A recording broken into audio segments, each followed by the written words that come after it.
Assalamualaikum warahmatullahi wabarakatuh. Kembali lagi bersama saya Maulida Dananta dalam program Ada Parlementaria yang selalu menghadirkan narasumber terpercaya dan tentunya akan membahas mengenai kinerja dan kiprah Partai Amanat Nasional bersama dengan Bapak Haji Jamil selaku Ketua Fraksi Partai Amanat Nasional DPRD Kabupaten Bekasi. So stay tune, jangan kemana-mana, tetap di Ada Podcast Ada Parlementaria.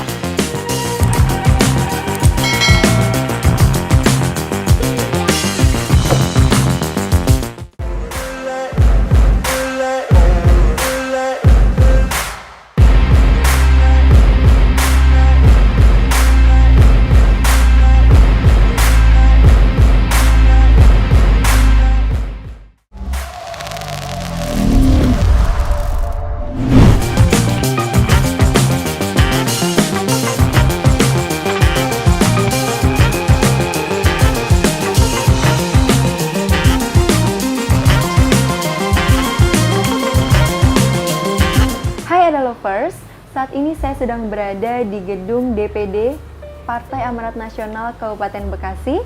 Tentunya dengan saya Maulida Dananta yang akan menemani Anda kurang lebih selama 60 menit ke depan dengan perbincangan hangat bersama Bapak Haji Jamil. Beliau merupakan seorang Ketua Fraksi Partai Amanat Nasional DPRD Kabupaten Bekasi. Pasti perbincangan ini akan seru banget, so jangan kemana-mana, stay tune terus di Ada Podcast Ada Parlementaria.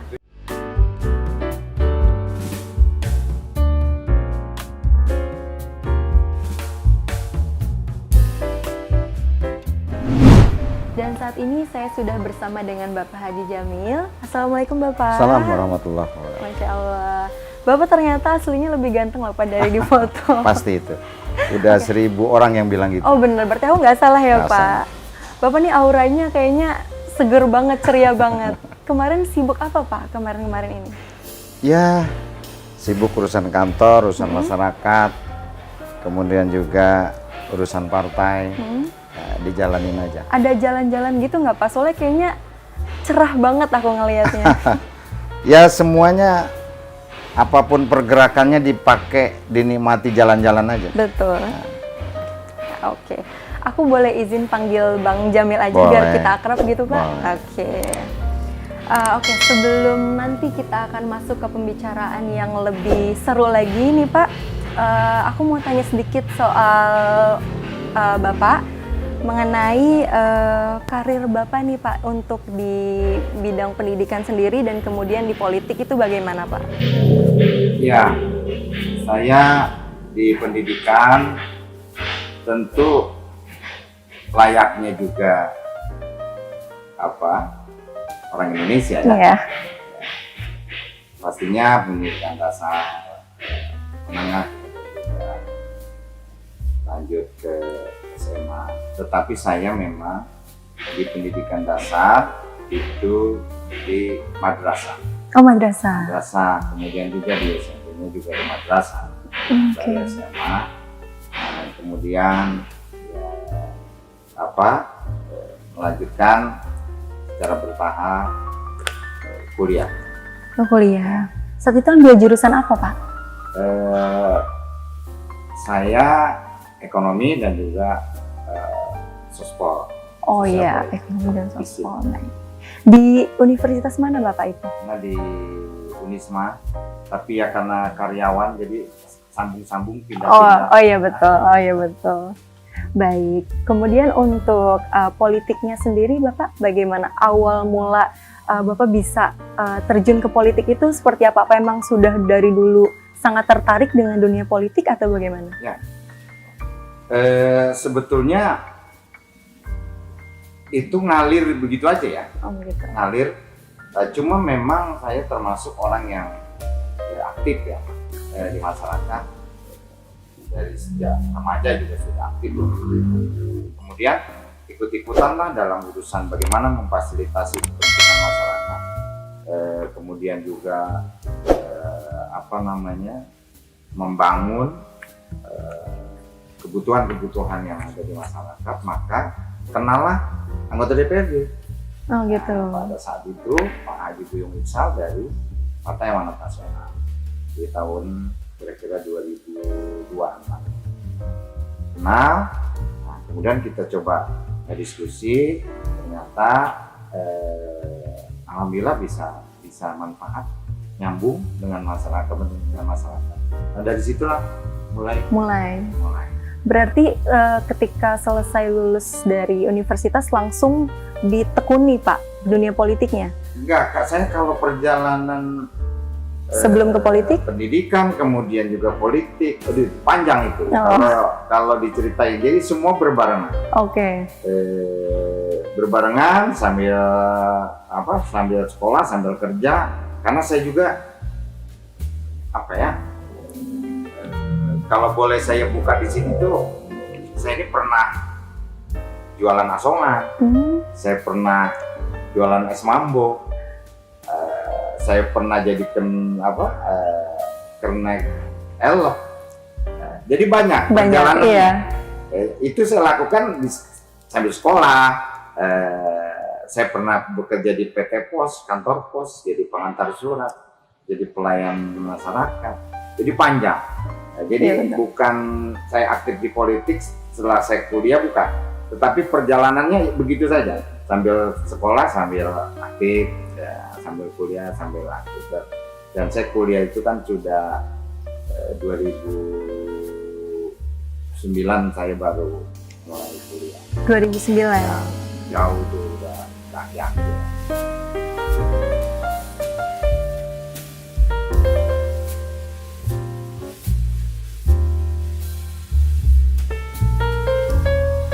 Bapak cerita mengenai perjalanan Bapak karir sebelum ke politik, kan Bapak ada jual asongan, terus ada kerja di pos. Itu menarik banget ya, jadinya punya cerita tersendiri gitu Pak. Dan yang saya salut itu adalah kerja keras, dan Bapak itu kayak apa aja deh yang penting dijalanin gitu loh Pak. Jadi kan karena itu pengalaman jadi banyak ya Pak. Itu selama Bapak pindah-pindah seperti itu berapa lama ya Pak? Kayak mulai dari jual asongan itu? Ya, jadi saya memang tadi ya nggak pernah mau diem. Kebetulan juga memang latar belakang keluarga, maaf, tapi itu kebanggaan saya ya. Kebanggaan saya bukan merendahkan, tetapi kebanggaan. Bahwa orang tua saya itu memang petani, kemudian juga pedagang juga, warung kecil di rumah di samping petani. Maka saya saat saya di Sanawiyah, pulang sekolah bantu di sawah, kemudian malamnya saya jualan. Nah, malamnya jualan. Dan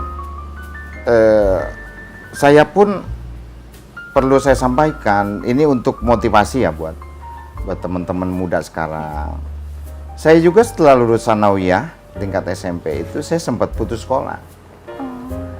Nah, di putus sekolah itulah saya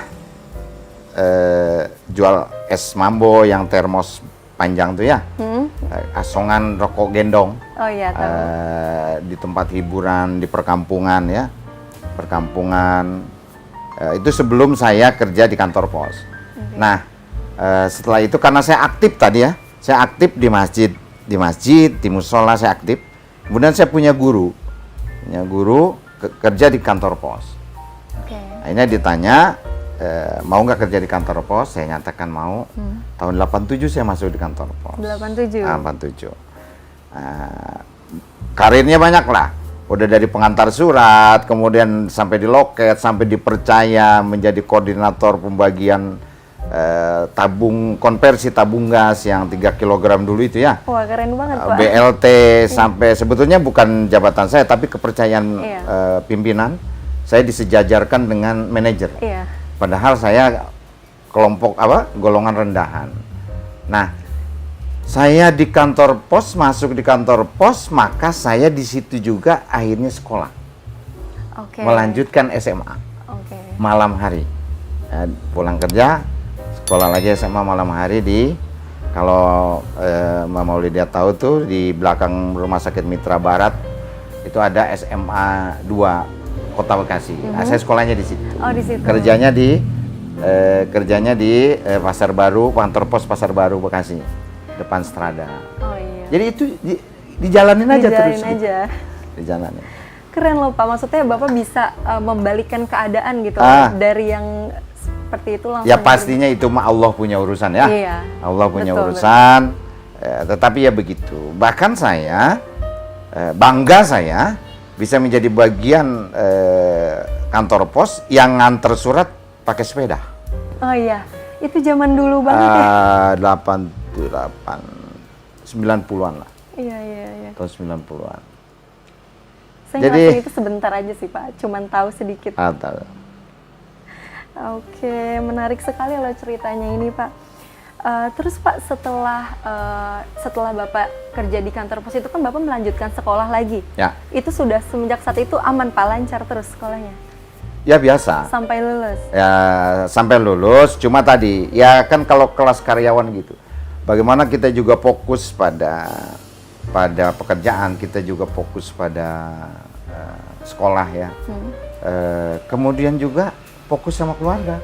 Iya, fokus. Karena saya sudah tahun 989 tuh saya udah berkeluarga. 89? Ya, 89 udah berkeluarga. Cuma begini saya, bahwa kehidupan itu kan memang harus dijalani. Iya, betul. Berproses kita, semua kita berproses. Ya, bahasa saya sederhananya, kita semua wajib jemput takdir. Betul. Masalah takdirnya apa nanti Allah kasih, tetapi kita harus jemput itu. Betul. Jemputnya dengan apa? Ya tentu dengan tangga-tangganya. Kalau dibutuhkan formal pendidikan, maka kita harus tempuh formal pendidikannya, walaupun tentu tidak selancar orang-orang. Betul. Ya, kita sempat tersendat, tapi kita harus tempuh.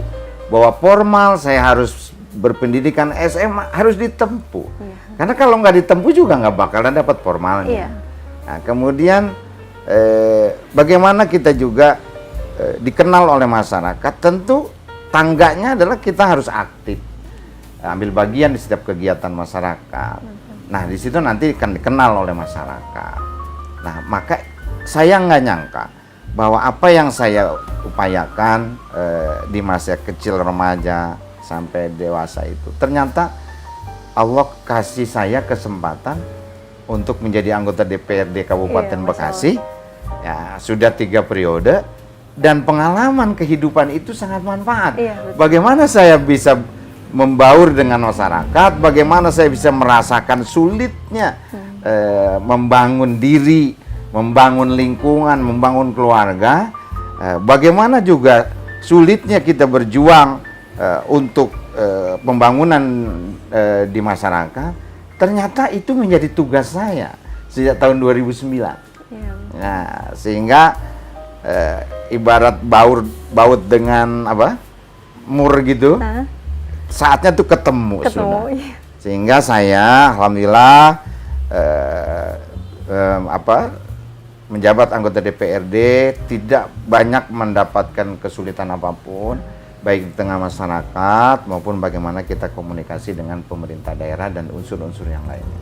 Masya Allah, keren sekali ya sahabat Adolfers. Jadi itu dari yang aku tangkap, cerita dari Bapak tadi sangat menginspirasi sekali. Aku pun terinspirasi loh Pak, maksudnya mendengar ternyata kilas balik itu seperti itu gitu loh. Ada perjuangan yang bahkan saya pikir ketika melihat Bapak nggak nyangka gitu Pak, ada cerita menarik sebelumnya gitu. Dan itu sangat-sangat menginspirasi untuk teman-teman yang merasa aku pengen nih jadi anggota DPRD atau suatu saat itu. Artinya semua itu hak kita. Betul. Dan jemput takdir. Betul. Jangan pernah rendah diri. Iya. Rendah hati rendah wajib. hati boleh, iya. Rendah diri nggak boleh. Iya, betul. Apapun latar belakang kita, siapapun latar belakang orang tua kita, strata apapun di masyarakat kita nggak boleh rendah diri. Iya. Ya. Tapi rendah hati boleh. Rendah hati. Nah, karena rendah diri hanya akan membuat kita makin terpuruk. Iya. Tapi ketika kita punya semangat, kita juga harus bisa seperti orang-orang pada umumnya, insya Allah jalannya ada. Iya. Yang penting yakin ya Pak, yakin dan percaya diri kalau rezeki itu nggak akan ketukar, gitu ya Pak. Oke, ini baru awal aja udah menarik banget nih Pak perbincangannya. Oke, tema kita sekarang kan akan membahas mengenai kiprah dan kinerja Partai Amanat Nasional nih Pak. Nah, aku sendiri udah tertarik banget, mau tahu apa aja sih Pak. Boleh kita langsung lanjut aja? Boleh. Oke. Sebelumnya kemarin kan ada kegiatan giat reses yang kedua ya Pak? Ya. Itu seperti apa itu Pak kegiatannya kemarin? Iya, reses saya sebetulnya sebagai anggota DPRD Kabupaten ya tingkat 2. Sebetulnya nggak ada reses juga, saya hampir setiap saat reses. Iya. Reses itu kan pemahamannya adalah kita ketemu dengan konstituen. Saya maaf ya kalau boleh saya cerita, saya selalu manfaatkan kesempatan Ramadan. Nah, kalau Ramadan kemarin itu 30 malam ya, taraweh. Iya. Nah, karena kita 30 hari puasa. Saya dapat 29 tempat taraweh. Pindah-pindah. Bergantian tiap malam, Oh, iya. apa pindah-pindah. Pindah-pindah. Nah itu saya manfaatkan sebagai apa? Saya ketemu dengan masyarakat, saya ketemu konstituen. Setelah taraweh kita ngopi bareng. Bahkan kadang oleh sebagian masyarakat yang ada yang saya datangin, ternyata saya dijamu juga berbuka puasa, makan besar dan lain sebagainya. Seringkali itu. Dan itu saya manfaatkan. Jadi reses itu kan melaksanakan tupoksi kita. Ya, tupoksi kita sebagai anggota DPRD salah satunya adalah melaksanakan reses. Dan reses itu betul-betul saya manfaatkan bagaimana kita bisa menampung semua keinginan masyarakat, baik yang kita dengar, yang kita lihat, yang kita baca, itu semua kita diskusikan. Dan selebihnya dengan tim yang ada, dengan partai juga, kita pilih mana yang menjadi usulan prioritas, kepentingan masyarakat yang sangat mendesak. Nah inilah yang terus kita perjuangkan melalui Partai Amanat Nasional di gedung DPRD Kabupaten Bekasi. Dari segitu banyaknya interaksi Bapak dengan banyaknya masyarakat, ada aspirasi apa aja tuh Pak yang berhasil ditampung? Ya, kalau masyarakat tuh kebanyakan infrastruktur ya. Infrastruktur ya? Jalan, saluran air. Tetapi saya seringkali menyampaikan bahwa tugas anggota DPRD itu bukan hanya sekedar itu. Salah satunya adalah sebagai fungsi legislasi, adalah pembuat peraturan daerah. Nah itu kan fungsi legislasi. Nah saya juga jelaskan, dengan bangga saya sampaikan Partai Amanat Nasional, fraksi PAN, sudah melahirkan inisiasi peraturan daerah tentang zakat. Zakat. Kenapa kita upayakan zakat itu dibumikan melalui peraturan daerah? Dan ternyata memang ada undang-undangnya juga, Undang-Undang 23 tahun 2011. Jadi supaya apa? Orang-orang yang mampu berzakat, yang mampu, yang kaya, dia mampu berzakat, dia berzakat. Untuk apa? Untuk membantu pemerintah daerah menanggulangi permasalahan yang kecil-kecil yang tidak bisa secara langsung disentuh oleh pemerintah daerah melalui APBD. Misalnya korban bencana, pemerintah daerah itu kan punya anggaran untuk bencana, tetapi anggaran itu kan perencanaan, sesuai perencanaan. Tetapi kalau ada bencana misalnya, tidak punya kartu apapun, sementara dia butuh berobat ke rumah sakit, maka Basnas solusinya. Oh, iya. Zakat itu, dari zakat. Alhamdulillah, Saya bangga sekali bisa menginisiasi dari PAN itu, menginisiasi perda tentang zakat. Dan sekarang, alhamdulillah, teman-teman ASN, seluruh ASN di Kabupaten Bekasi sudah mengikrarkan zakat penghasilannya 2,5% itu dipotong atau diberikan ke Basnas. Dan alhamdulillah loh, bukan kecil. Setahun bisa 16 miliar. Wah, ya? Besar sekali. Besar sekali. Tetapi ternyata ini juga kurang untuk membantu masyarakat. Iya. Ya, masih kekurangan. Kemarin belum lama saya juga diskusi dengan Ketua Basnas dan teman-teman Basnas. Ya. Kita diskusi bagaimana Basnas menjangkau dalam pengumpulan UPZ-nya, unit pengumpul zakatnya bisa masuk ke perusahaan-perusahaan. Ya, nanti bisa ditampung lebih banyak, karena sekarang kita ingin bahwa Basnas juga ambil bagian dalam pemberdayaan ekonomi umat, yang tidak bisa dijangkau oleh pemerintah daerah. Nah itulah fungsi anggota DPRD. Bagaimana mencarikan solusi, membuat regulasi supaya regulasi dan solusi itu manfaat buat masyarakat. Iya, betul. Dan tadi kalau ditanya apa sih yang lebih banyak, sebetulnya masyarakat lebih banyak pada infrastruktur. Karena itu yang paling terasa sama mereka. Terlihat ya, paling terlihat. bukan terasa. Tapi kalau zakat, mereka tidak tahu, mereka tidak tidak melaksanakan, tidak melihat, tapi manfaatnya, Iya. faedahnya, keutamaannya dan segala macam. Ya saya sih berharap, tapi saya nggak pernah bosan ke masyarakat, karena memang itu yang tadi terasa, terlihat ya, masalah infrastruktur. Tapi sesungguhnya bagaimana kita juga meningkatkan sumber daya manusia melalui kualitas pendidikan di Kabupaten Bekasi. Bagaimana juga kita berupaya agar seluruh desa di Kabupaten Bekasi ini ada puskes. Sekarang puskesmas baru ada 44 puskesmas kita. Harusnya 187 puskesmas kalau ikutin desa. Nah ini juga tentu tugas-tugas kami lah di DPRD untuk mendorong pemerintah daerah agar terus berupaya memenuhi kebutuhan masyarakat. Betul. Oke. Kemudian Pak, prioritas dari reses yang sudah direalisasikan itu apa aja Pak? Ya prioritas tadi ya, prioritas itu kan teman-teman tuh di masyarakat itu tadi jalannya rusak, bahkan belum dibangun, saluran air, masalah banjir dan sebagainya. Dan itu prioritas. Kemudian sarana dan prasarana teman bermain anak, betul, olahraga, ya. Karena kan sekarang gini,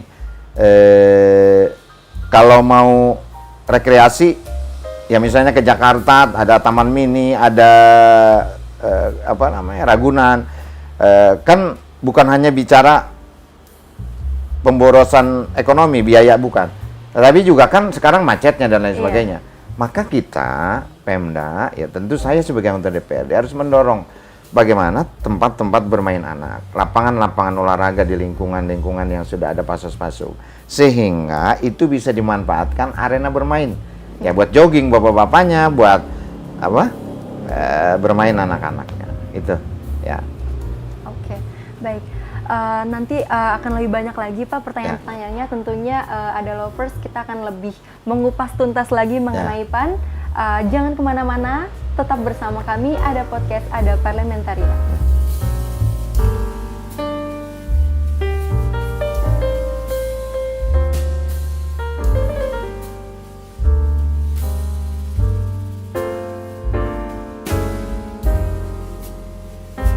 Tentunya dalam acara Ada Podcast, Ada Parlementaria. Jangan lupa untuk di-follow, like, komen, dan subscribe Ada Production Official. Oke Bapak, kita kembali lagi. Oke, pertanyaan selanjutnya, aku penasaran nih, dari sekian banyak partai, kenapa pilih Partai Amanat Nasional? Ya, kalau istilah cinta itu ada apa? Ada cinlok ya. Cinlok, oke. Cinta lokasi. Kebetulan saya, kalau waktu 3 partai, saya juga sempat aktif di beberapa partai itu ya. Dulu yang ada PD Perjuangan, kemudian juga P3, kemudian juga Golkar. Ya. Sempat aktif juga di beberapa partai itu.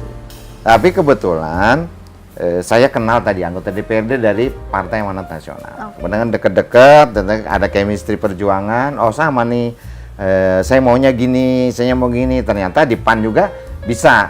Mewadahi apa yang menjadi pemikiran saya. Karena kan tadi saya emang orangnya nggak pernah mau diem. Iya, aktif sekali ya Pak. Nah ternyata bisa difasilitasi. Akhirnya hingga 2002 itulah saya masuk Partai Amanat Nasional. 2002. 2002. Oke.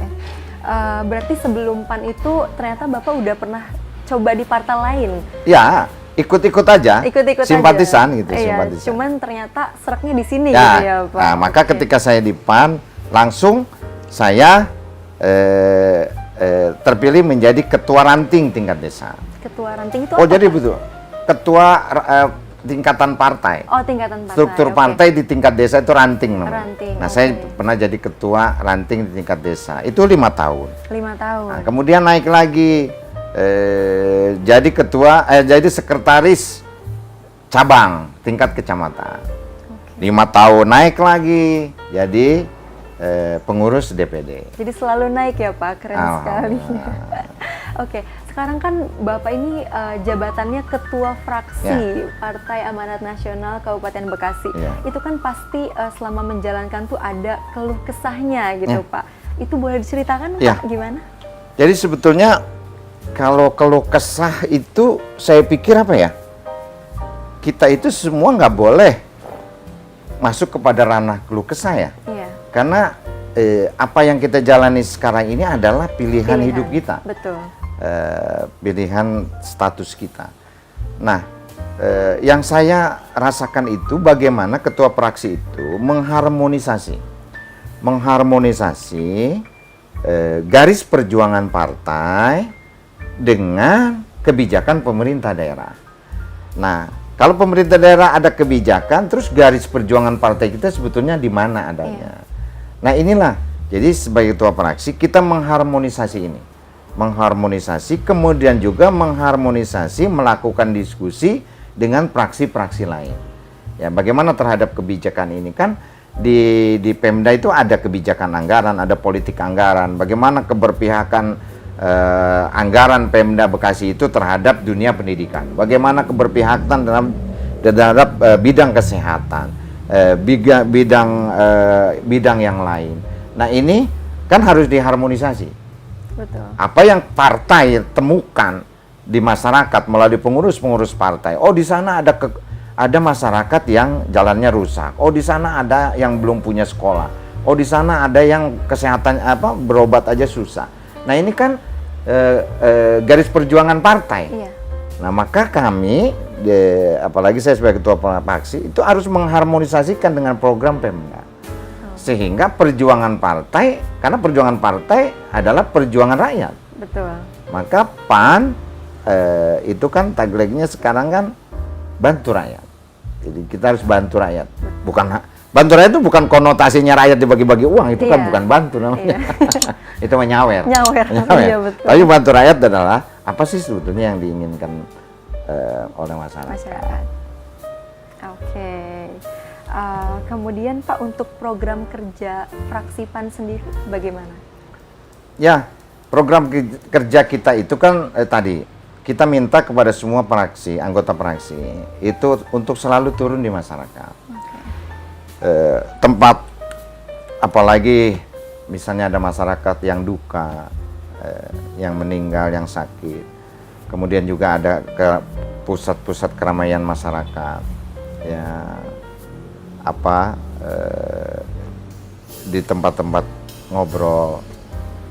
Nah, dari turun ke masyarakat itulah akan muncul. Oh, ini loh masalahnya.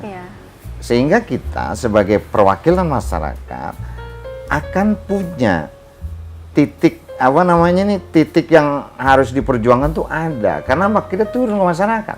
Lah kalau misalnya jadi anggota DPD hanya di belakang meja, terus dari mana dia tahu keluhan masyarakat? Tidak tahu kondisi lapangan. Nggak tahu keluhan masyarakat. Maka tadi Basnas turun, memberikan tiap hari rantang makan untuk orang-orang yang miskin ekstrim itu.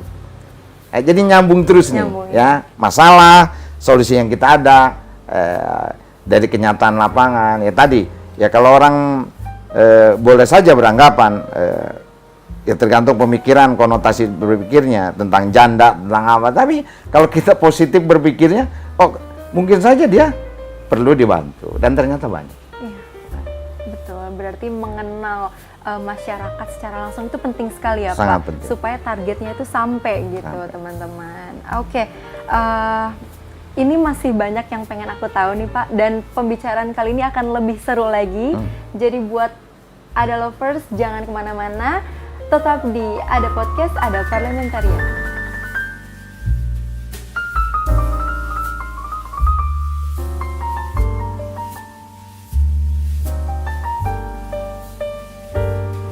Ya, kembali lagi bersama saya Maulida Dananta dalam acara Ada Podcast, Ada Parlementarian. Oke Bapak, kita lanjut lagi pembicaraan yang lebih seru lagi nih. Sekarang ini Partai Amanat Nasional itu sering diplesetin nih Pak, jadi Partai Artis Nasional, itu pendapat Bapak gimana mengenai itu? Iya. Ya, kebetulan saja PAN ya. Iya. Partai Artis Nasional. Tetapi sebetulnya kalau bicara artisnya, PAN itu nggak seberapa sebetulnya. Kalau kita lihat berita dan juga hasil penelitian tuh, bukan PAN yang banyak artis itu. Cuma memang kebetulan anggota DPR yang dari PAN yang latar belakangnya artis itu dominan. Dominan, ya. Artinya kan kita harapkan. Iya. Jadi jangan cuman dia modal apa? Modal tenar, kemudian dia terpilih nggak dominan. Maka karena dominannya berperan sebagai fungsi anggota DPRD dari fraksi PAN yang berasal dari artis, maka dipelesetin Partai Artis Nasional. Tapi sebetulnya positifnya apa? Itu dia dikenal artis, kemudian jadi anggota DPR. Karena apa? Karena aktif. Iya. Aktif ya tadi, muncul di tengah masyarakat, muncul segala macam di pemberitaan. Dan ini yang saya sih bersyukur aja. Karena apa? Anggota DPR dari PAN yang notabene dari artis kok aktif gitu. Iya. Aktif, sehingga sampai muncul PAN itu gudangnya artis. Nah, dengan kondisi seperti itu Pak, banyaknya artis yang terjun di PAN, seberapa yakin Pak kredibilitas artis ini untuk Partai Amanat Nasional sendiri? Ya, partai yang saya tahu itu kan ada latihan kader amanat dasar, itu tingkat dasar. Anggota DPRD kabupaten kota itu wajib punya sertifikat latihan kader amanat dasar. Kemudian nanti ada latihan kader amanat madya dan seterusnya. Jadi partai punya mekanisme bagaimana kadernya, apalagi yang duduk di legislatif itu punya karakter, kemudian juga dia punya nilai juang dan lain sebagainya. Jadi siapapun latar belakangnya tadi, karena PAN itu juga sudah punya mekanisme dalam pembinaan kader, insya Allah semuanya bisa manfaat buat masyarakat. Baik, oke. Berarti mengenai banyaknya artis di Partai Amanat Nasional ini justru itu tidak masalah ya Pak, malah bagus ya? Malah bagus. Dengan begitu, oke. Dan artis itu kalau turun ke masyarakat, dia lebih banyak dikerumuni masyarakat, iya, sehingga apa? Ya tadi masyarakat akan lebih mudah mengenal gitu. Betul. Manfaatnya karena dia membawa pamor ya Pak, ya. Jadinya nama partai pun keangkat. Ya cuma catatan saya satu aja, ya bolehlah kita juga kritik gitu. Kita berharap juga ya sekarang sih sudah jalan. Cuman kan ini mau pemilu lagi ya. Ya turun di masyarakat artis saat mau dipilih. Ya satu saat terpilih harap turun juga pada masa resesnya gitu. Jangan reses nanti di mana-mana, tapi pada saat minta dukungan turun itu. Ya saya berharap gitu juga seperti yang sudah ada sekarang yang di PAN. Betul. Lebih konsisten ya Pak. Lebih konsisten. Betul. Okay. Kemudian Pak, tadi saya mengetahui latar belakang Bapak, terus bagaimana kegiatan Bapak di PAN. Itu kan saya lihat sibuk banget ya Pak. Gimana cara Bapak membagi waktu untuk keluarga dan juga untuk politik? Ya, memang ini pertanyaan kadang oleh teman-teman saya juga. Bingung katanya ngeliat Bang Jamil, nggak ada capeknya. Ya sebetulnya, karena aktif banget ya Pak. Ini aja saya tadi, makanya komunikasi agak tersendat. Saya kan dari Bogor nih tadi, berjalan dari Bogor juga. Pagi-pagi ke Bogor, terus jalan. Makanya tadi sempat istirahat dulu di rest area, sholat zuhur, baru ke sini. Jadi perjalanan Bogor. Jadi kemarin dari Bandung. Kok Bandung? Cirebon, dari Cirebon. Jadi gitu, saya memang nggak punya supir ya, nyetir sendiri. Nyetir sendiri, wah. Nah, terus tadi, sebetulnya buat saya dinikmatin aja. Kadang-kadang kita baru turun nih ada tamu ya urusan, apalagi urusan bantuan sekolah dan lain sebagainya. Capek, iya capek. Tapi capek itu akan semakin terasa capek kalau kita berkeluh kesah. Iya, betul. Ya. Tapi capek itu akan menjadi terobati kalau kita syukurin. Artinya kita nikmatin gitu. Ya emang nggak kebayang juga kalau kita ukur sama kemampuan badan. Iya. Kadang malam kita masih begadang, subuh kita bangun lagi. Kemudian pagi sempat sambil duduk juga bisa tidur ya. Karena udah lelah, terus pagi harus berangkat lagi. Ya tapi ya dinikmatin aja. Dan obat saya memang asal ketemu cucu udah selesai. Oh iya. Ketemu cucu tiap hari, sehari sekali gitu udah selesai. Press lagi, makanya tadi dibilang katanya press karena cucu sebetulnya. Karena cucu, berarti untung tadi ketemu dulu ya Pak ya. Jadi fresh nih sekarang. Oh ya, tadi Bapak ke Cirebon ke Bogor itu kerjaan atau main? Ya ini ada tugas-tugas lain ya. Kan kita di DPRD itu bukan hanya sekedar di dalam kantor. Kalau Mama Lydia tadi tanya gimana sih supaya nggak jenuh, apa sering jalan-jalan apa enggak? Ya itu dimanfaatin kayak gitu. Ya. Sekalian ya Pak. Sekalian. Oke. Perbincangan kali ini benar-benar menarik banget Pak, dan cerita yang Bapak sampaikan itu menginspirasi saya pribadi, tentunya menginspirasi juga untuk Ada Lovers di rumah. Kemudian sebelum kita tutup nih Pak, ada pesan-pesan moral yang ingin Bapak sampaikan untuk Ada Lovers di rumah? Silakan. Ya, baik, buat teman-teman, masyarakat, ya saya mengajak, mari kita bangun dan kita tingkatkan komunikasi. Karena apa? Kesulitan yang ada, permasalahan yang ada, kalau tidak disampaikan, maka juga menjadi permasalahan yang tentu tertutupi. Begitu juga saya ya sebagai wakil Bapak Ibu sekalian di Kabupaten Bekasi, tentu terus berupaya bagaimana melihat, mendengar, ya membaca segala permasalahan yang ada, ya, dan tentu secara bertahap kita akan perjuangkan. Ya, mudah-mudahan kita doa, ya perjuangan kita akan banyak manfaat buat masyarakat, karena sebaik-baiknya manusia adalah manusia yang banyak manfaat buat orang lain. Kemudian juga politik itu harus dilakukan dengan santun dan tanpa gaduh. Karena apa? Karena tujuan politik adalah untuk memperjuangkan kemanfaatan di masyarakat, bukan untuk memecah belah. Jadi mari kita bangun komunikasi politik dengan baik, jangan berkonotasi politik itu kejam dan lain sebagainya, tapi sesungguhnya bahwa politik itu adalah memang garis perjuangan kita dalam memperjuangkan hak-hak kita sebagai masyarakat, khususnya Kabupaten Bekasi. Kira-kira itu yang bisa saya sampaikan. Baik.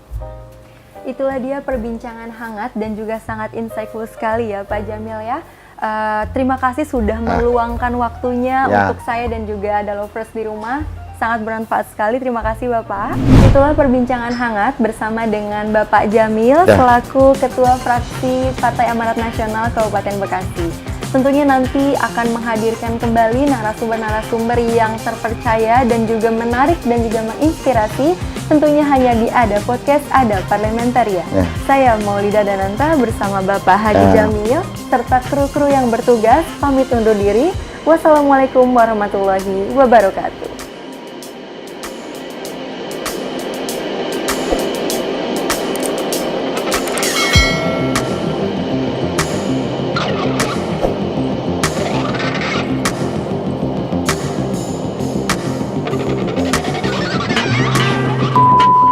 Alhamdulillah hari ini saya baru diskusi santai dengan Ada Production dengan program Ada Parlementaria.